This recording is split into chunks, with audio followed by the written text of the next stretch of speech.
Good morning students, welcome to class 8. Today we are going to start our new chapter number 2 of history portion.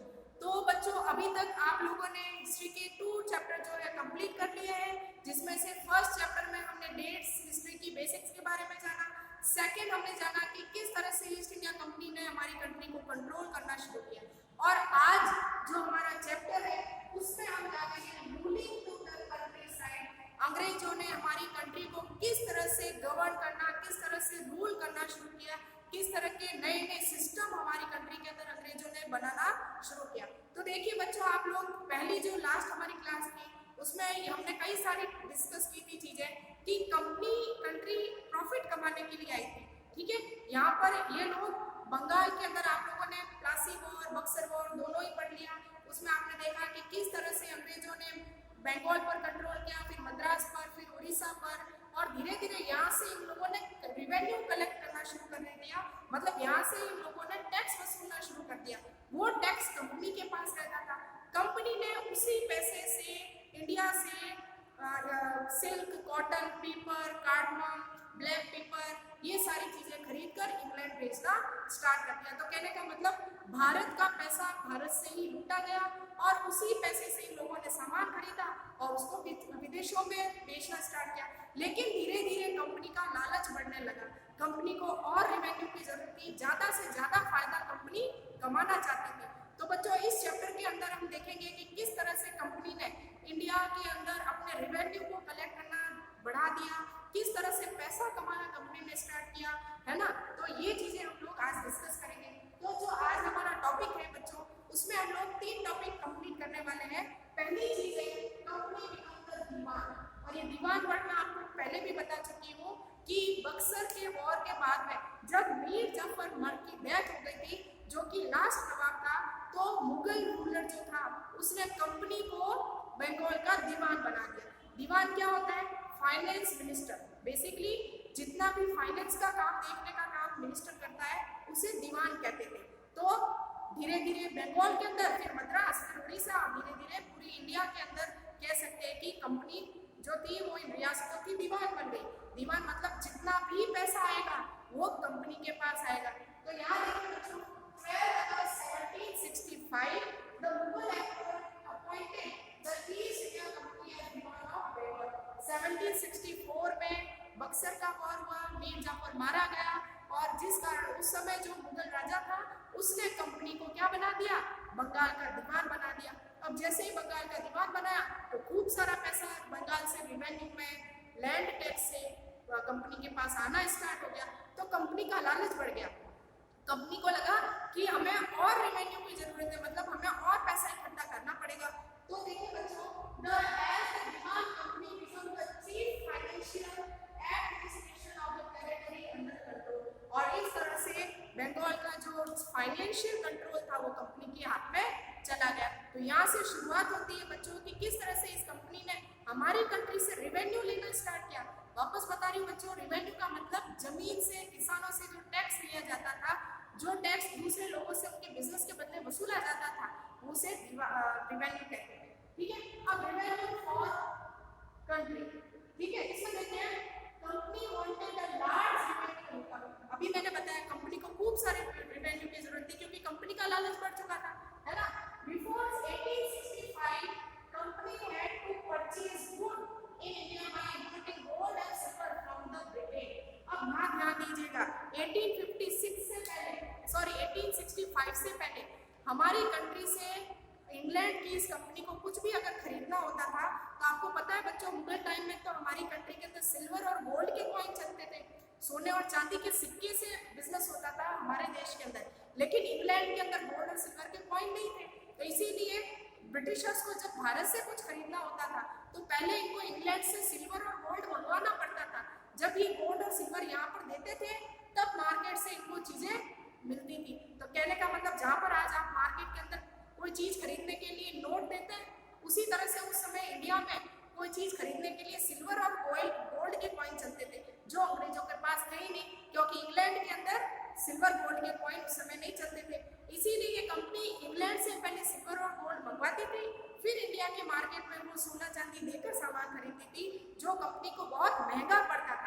इसी कारण बाद में आप लोग देखें कि कंपनी चाह रही थी कि कहीं ना कहीं भारत से ही क्यों ना हम लोग पैसा इकट्ठा करें और उसी पैसे से हम लोग चीजें खरीदना शुरू कर दें।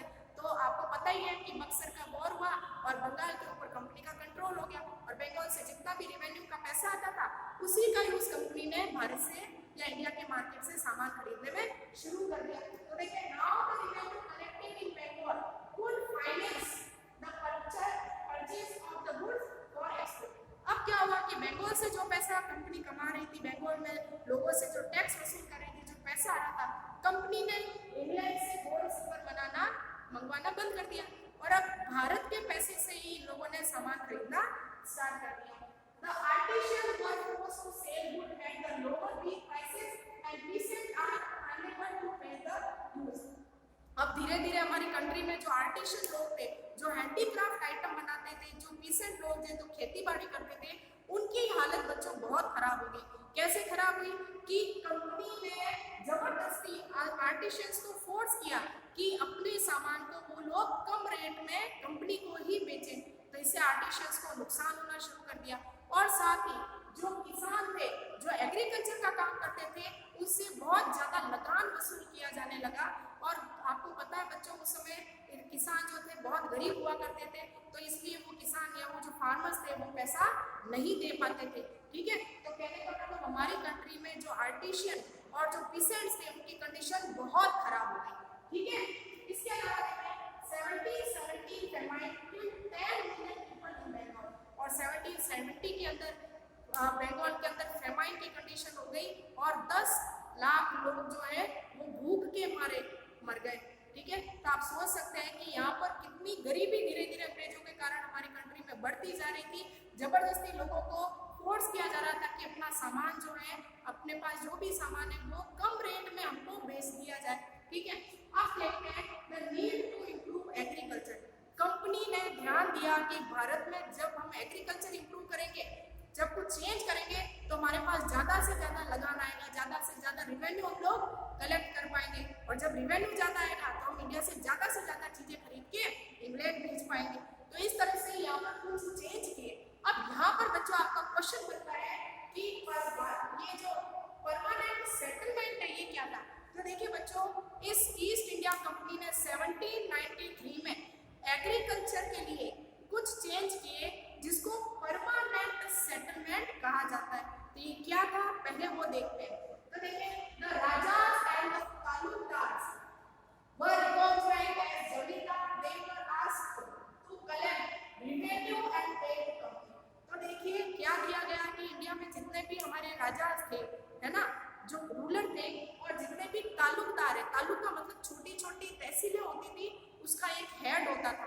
तहसील के जितना भी पैसा आता था वो तालुकदार के पास जाता था।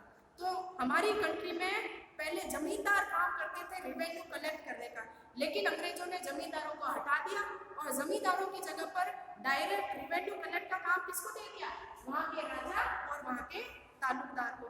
तो इन राजा और तालुकदार को ही जमींदार माना गया और इनका काम होता था रेवेन्यू, अपने एरिया से रेवेन्यू कलेक्ट करे और लाकर किसको दे, कंपनी को दे। ठीक है, तो इससे देखिए the amount be paid as fixed permanently, और कितना रेवेन्यू कहाँ से कलेक्ट होगा, मतलब कितना टैक्स कहाँ से कलेक्ट करना है, ये कंपनी ने फिक्स कर दिया। ठीक है, इसीलिए इसको परमानेंट सेटलमेंट कहते हैं। ठीक है, अब देखिए यहाँ पर इस सेटलमेंट से कुछ प्रॉब्लम सामने आई। काफी सारी प्रॉब्लम कंपनी को भी फेस करनी पड़ी और इन जमींदार को भी फेस करनी पड़ी। तो क्या क्या प्रॉब्लम थी बच्चों, देखते हैं। Zamindars were not wanted to improvement in the land. The revenue that had been fixed was so high that zamindar found it difficult to पे।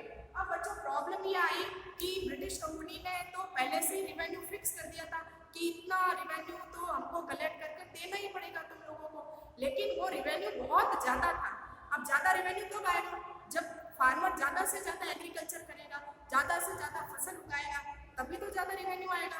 लेकिन ये जो जमींदार थे, इन्होंने वहाँ अपनी जो किसानों के पास ज़मीन थी उसको इम्प्रूव करने के लिए कुछ भी नहीं किया और रेवेन्यू इतना हाई था कि कई बार ये जमींदार उस रेवेन्यू को चुका नहीं पाते थे। तो कंपनी क्या करती थी, इन जमींदारों की जो जमीन थी वो इसे छीन लेती थी। तो इस तरह से जमींदारों की प्रॉब्लम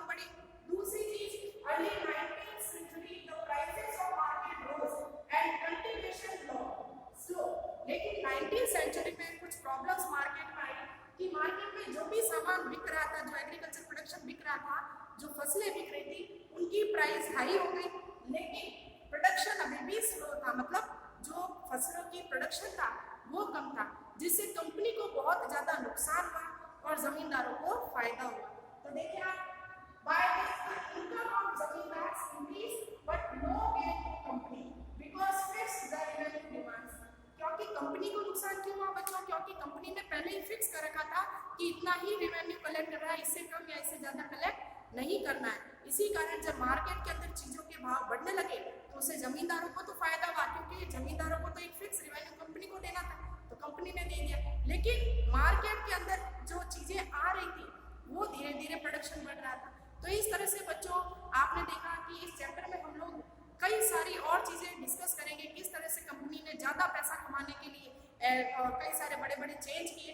इसमें से हमने एक चेंज पढ़ा है परमानेंट सेटलमेंट 1793, ठीक है, जिसमें रिवेन्यू फिक्स कर दिया गया, जमींदारों को हटा दिया गया था जो रिवेन्यू का काम करते थे, उनकी जगह पर डायरेक्टली वहाँ के जो रूलर्स थे उनको ये काम दिया गया कि रिवेन्यू कलेक्ट करें और कंपनी को दे दें। तो ये था बच्चों आपके आज की क्लास का टॉपिक, जिसमें हमने जाना कुछ सेटलमेंट्स को, कुछ प्रॉब्लम्स को जो ब्रिटिशर्स के सामने थी, और कल की क्लास में हम लोग और कुछ जानेंगे। तब तक के लिए thank you and good bye.